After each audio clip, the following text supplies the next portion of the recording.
Have you ever left a doctor's appointment feeling like, instead of caring for you, someone was silently trying to measure how much life you have left? It's painful to realize that certain questions, especially from those who are supposed to protect and support us, can sound more like judgment than care. And the most shocking part? Many of these questions have nothing to do with your actual diagnosis, but they reveal just how often women over 60 are underestimated.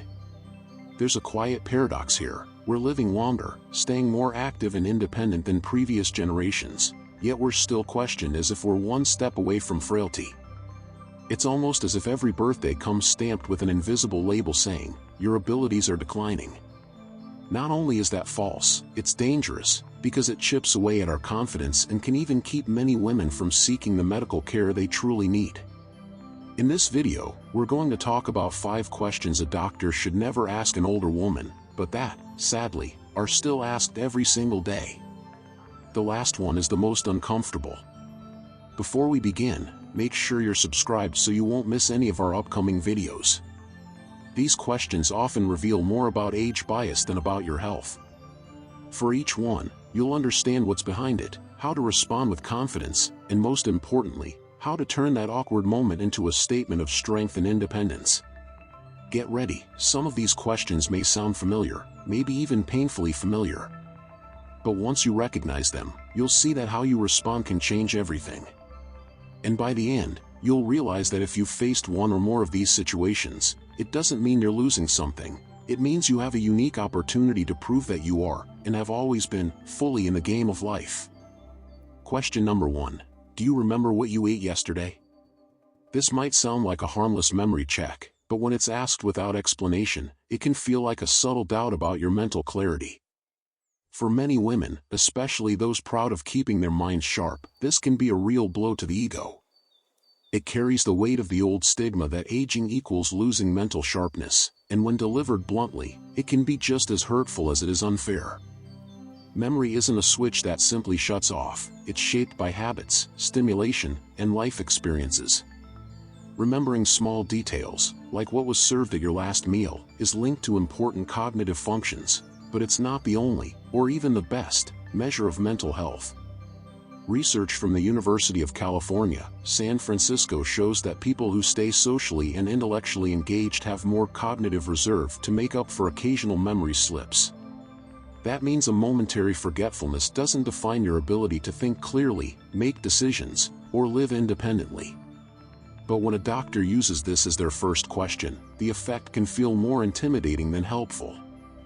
Susan, a 76-year-old from Boston, shared that when her doctor asked what she'd eaten the day before, she felt as if she were being tested, not cared for.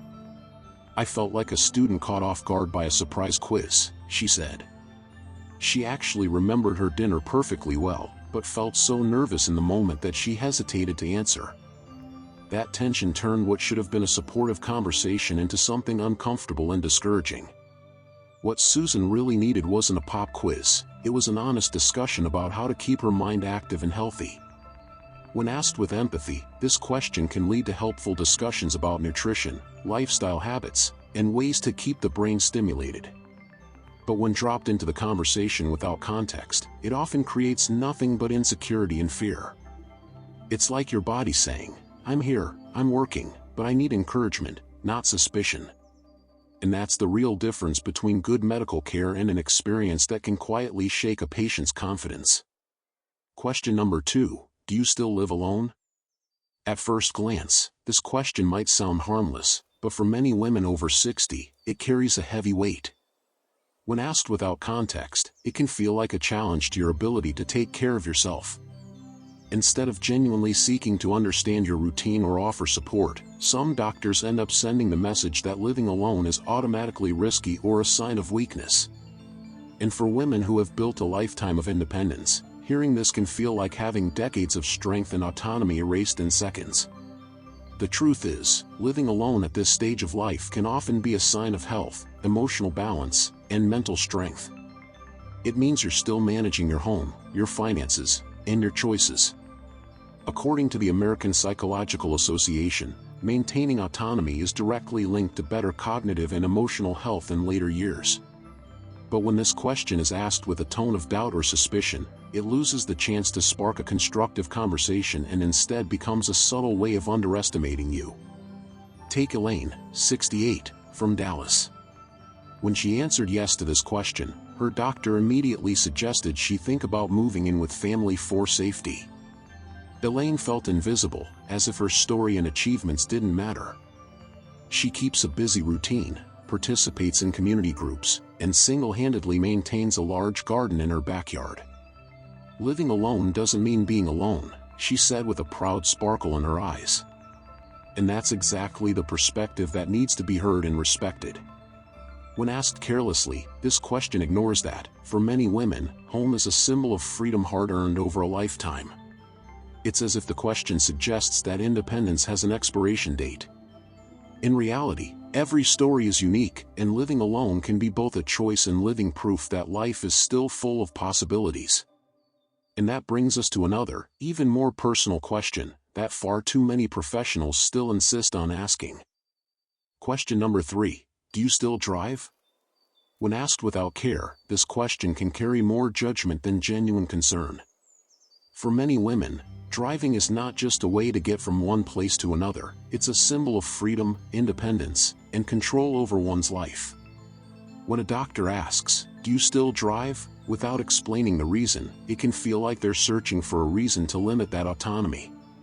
In practice, it creates instant discomfort, almost like a silent warning that your freedom is about to be challenged. Driving requires motor coordination, quick reflexes, active memory, and real-time decision-making, skills that, when intact, show that both body and mind are working in strong connection. Research from the National Institute on Aging shows that activities requiring multiple cognitive functions, like driving, can help slow mental decline. But when the conversation starts with suspicion instead of curiosity, it misses the opportunity to celebrate one of the clearest signs of vitality. Mary, 74, from Phoenix, shared that when she told her doctor she still drives every day, he raised his eyebrows and asked, "Are you sure that's safe?" That reaction made her feel like she was about to do something reckless, when in fact, she's proud of keeping her reflexes sharp and being fully in control behind the wheel. "My car takes me to my freedom," she said. And she's right, for many women, driving is the thread that connects them to social life, independence, and self-worth. When asked the wrong way, this question can touch one of the most emotional pillars of a patient's life. A driver's license can be more than just a document, it can be silent proof that you're still in the game. But if that question feels uncomfortable, there's another one that can be even more invasive, and, for many women, downright humiliating.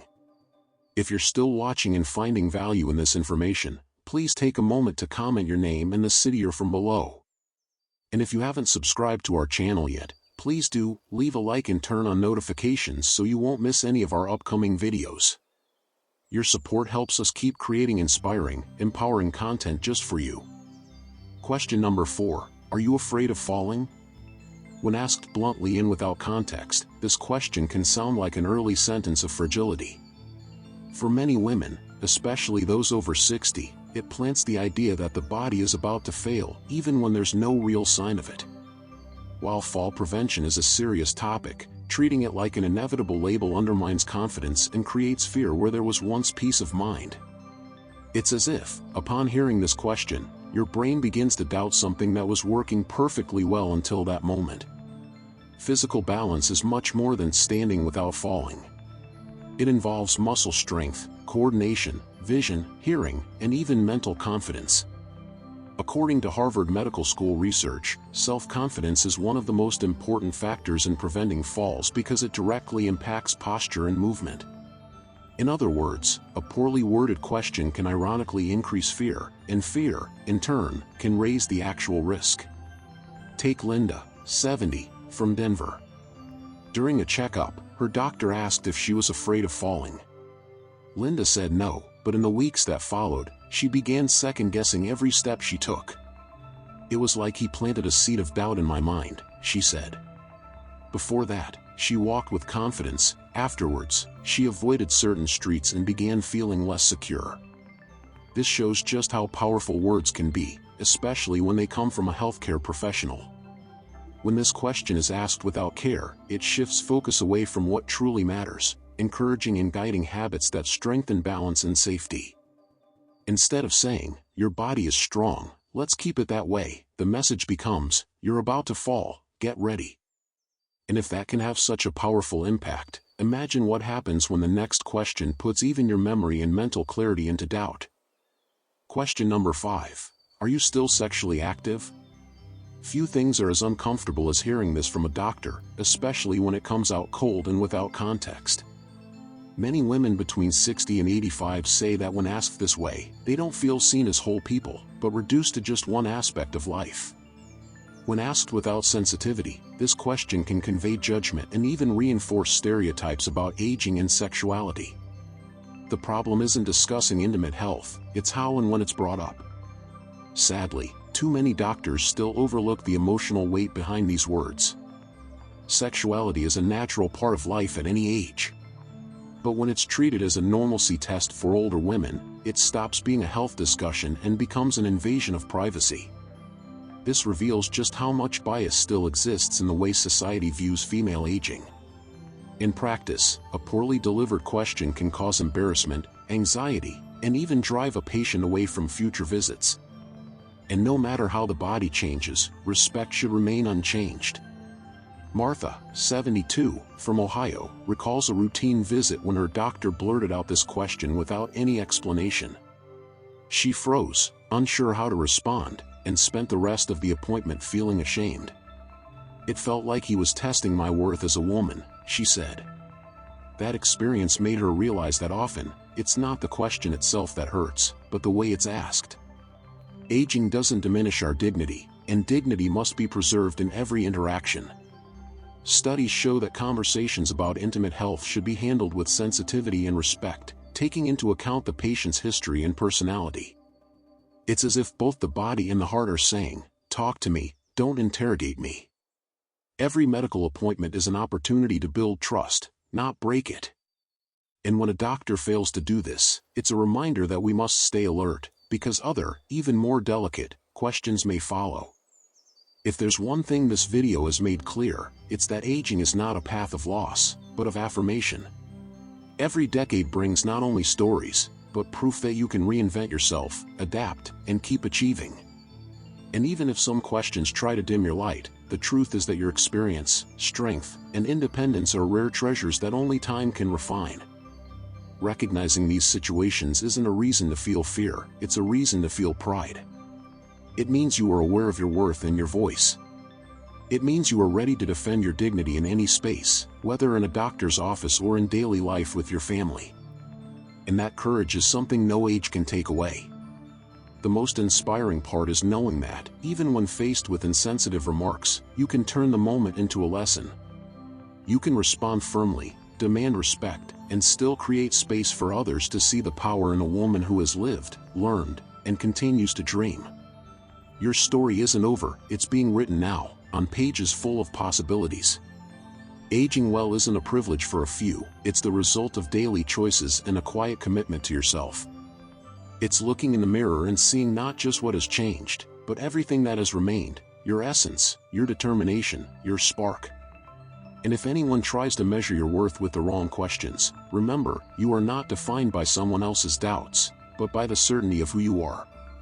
If any of these questions have been asked to you, comment below with the number you related to most. Share this video with another woman who deserves to hear this message. Subscribe to the channel and turn on the bell so you don't miss our next videos. And stay tuned, in our next one, we'll talk about subtle signs your body is stronger than ever, even if no one has told you yet.